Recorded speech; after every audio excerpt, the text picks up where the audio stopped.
What is going on, everyone, and welcome back to the channel. I hope you're all doing well. Now, of course, as we all know, the coronavirus pandemic has now been around for, 14 or so months at least? But incredibly, despite millions of deaths now, there are still some people on this earth that refuse to wear a mask. Now, I'm fortunate enough that I've never had the displeasure of meeting an anti-masker, but some of you might have done, and OP in our first story did too. However, the way they dealt with this person was just brilliant. Let's get into the story. Antimasker needs to look in the mirror. This one's short and sweet. I'm at the Mart of Wolves and in line to pay, minding my own business. A senior girl starts going off on the cashier about masks. I couldn't keep my chuckle in, because it's just so stupid by this point with these people. Am I right? Cue the old bat whirling on me. The usual, I'm a sheep, I'm stupid, everything's fake, her rights are being infringed upon, etc. I just looked at her and waited. When she paused, I said, "That's fine. Your shirt is inside out." I've never seen an anti-masker grab their things so fast and flee in embarrassment. Oh wow, what a line. Perfectly delivered. Just, telling her to shut up pretty much, but in a more polite way. How are anti-maskers still a thing in 2021? I don't really know, but well done. Well done, OP. Now moving on to our second story of the episode. I let a restaurant go to hell on a busy Saturday night, and it kickstarted my career. This was when I was 18. I'm 34 now, so around 2004, 2005. Think pre-iPhone, but cell phones like the Nokia 3310 exist, which I had because my parents wanted to make sure I could always be contacted. I worked at a bar chain restaurant for 6 months. Let's call it C. It was a completely new store.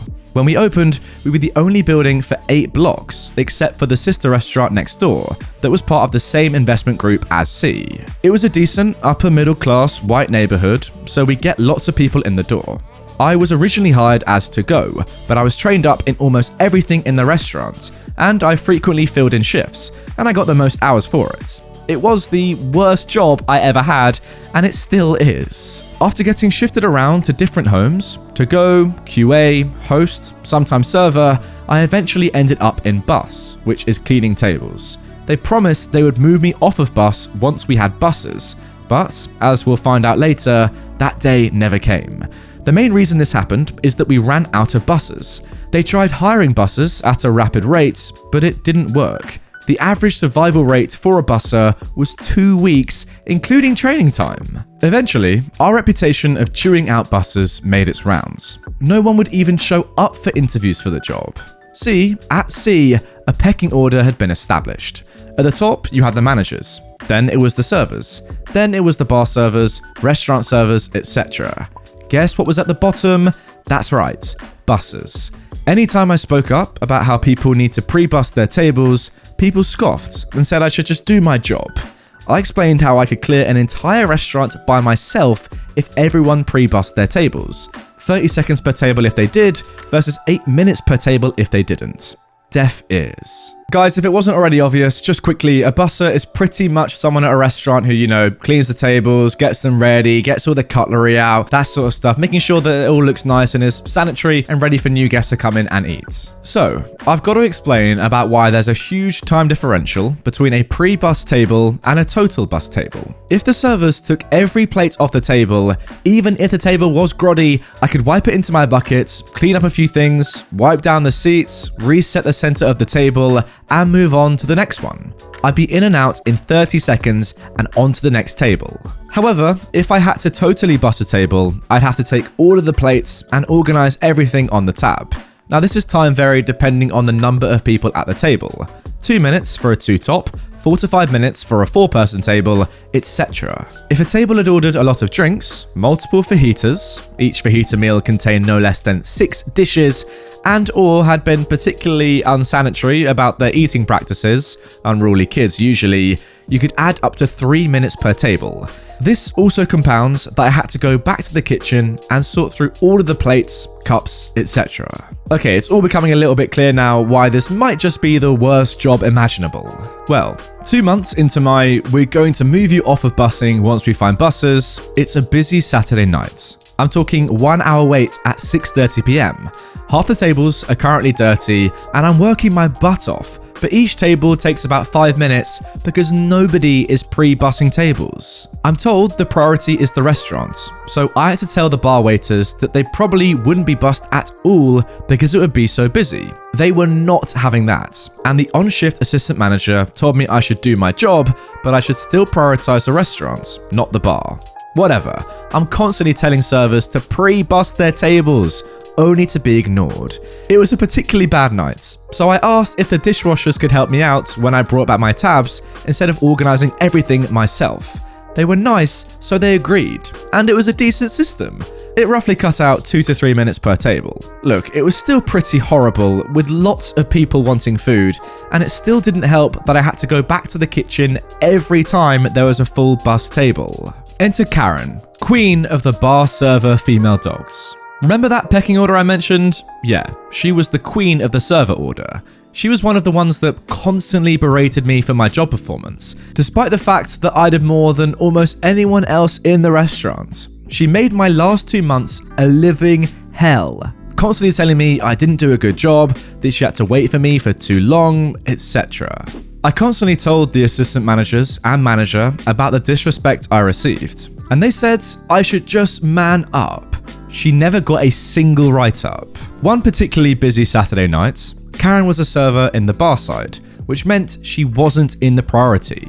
I told her that I couldn't bus her tables unless she pre-bussed them, and only if there weren't restaurant tables I needed to bus. She was constantly telling me I needed to bus her tables, and I was lazy, despite the fact I'd lifted over 300 tabs that night. She wasn't the priority. She didn't pre-bus any of her tables, and she was always on the back dock smoking. Once that night, a nice couple saw me working on the table behind them, and politely asked if they could talk to their server so they could take their order. She'd left them alone for 15 minutes while she was smoking on the back dock and flirting with one of the prep cooks. She scoffed when I interrupted her flirting. "Oh, I'm sorry, Karen. I'm sorry I interrupted your 6th flirting break today so you can do the thing you were hired to do." At about 6:30 p.m. that night, the restaurant got flooded with people. 1 hour wait, and I had to push my butt to the limit. I was flipping tables despite absolutely zero of the servers pre-bussing. However, since the restaurant was the priority, I couldn't get to her tables at all. Finally, we got a dip. I could finally get to her 3 tables, and, as you guessed, all of them aren't pre-bussed. So I have to do the full bussing for her 3 tables, despite them being vacant for almost 45 minutes. After the first table, she follows me back to the second table and tells me I need to hurry and I'm garbage at my job and I'm making her lose money. I tell her to leave me alone and don't reprimand me in the front of the house. It was embarrassing, with bar patrons looking over their shoulder, and I could see they honestly felt sorry for me. I was at the lowest point in my life at that point in time.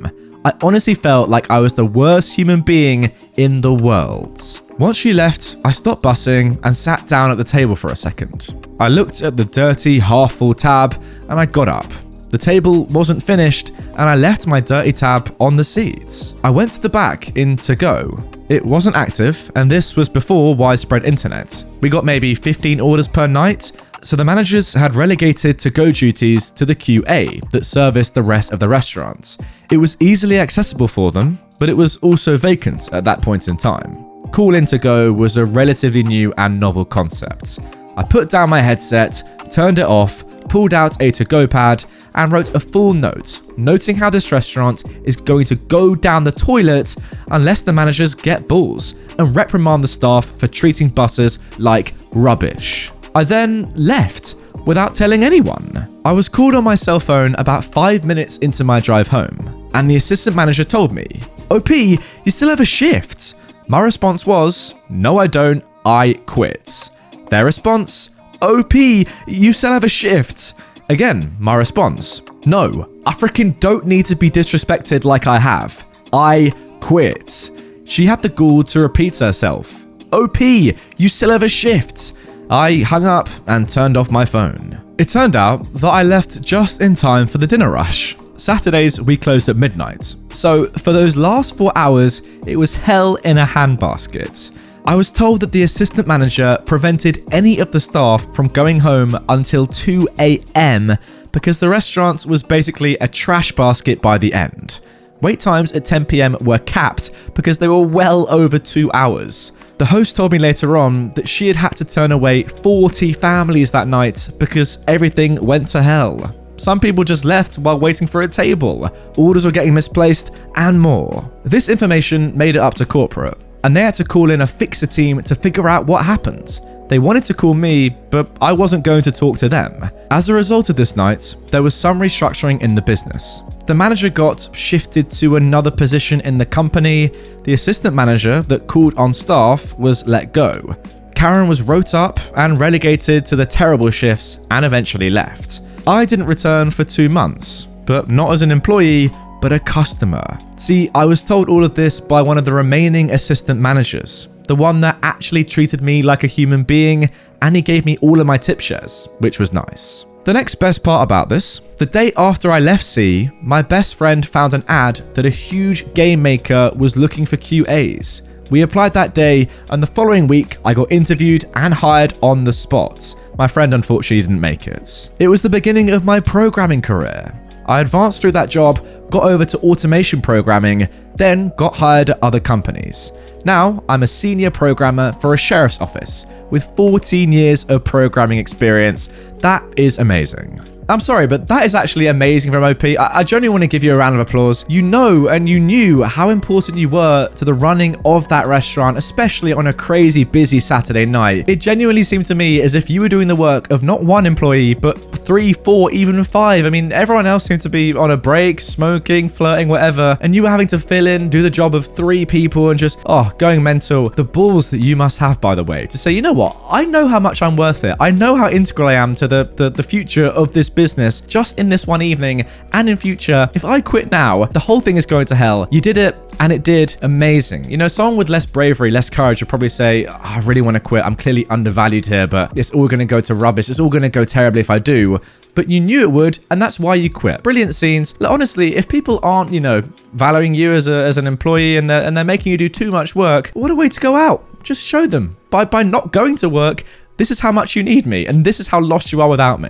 I've also got to say, the fact that you're now a programmer, that's sick. I mean, that's an amazing job. Sounds a lot more fun than doing this, that's for sure. I mean, when you said at the start, it's one of the worst jobs possible, I thought it can't be that bad, It's only, cleaning tables. It seems okay, not, that fun, but not horrible. Now I kind of see, after reading that story, how horrible it is. But programming, very sick. Well done to you. Good career. Pretty crazy that this is how it started, but still very, very cool. Great story. Anyway, guys, that is going to do it for this episode of r/EntitledParents. I really hope you have enjoyed it. If you did and you want more from me right away, then please do check out a couple of videos on screen. And also, if you are new around here, subscribe, follow, do all those good things. It makes me feel fantastic. So yes, please do that. And I will see you all tomorrow for a brand new episode. Have a good one.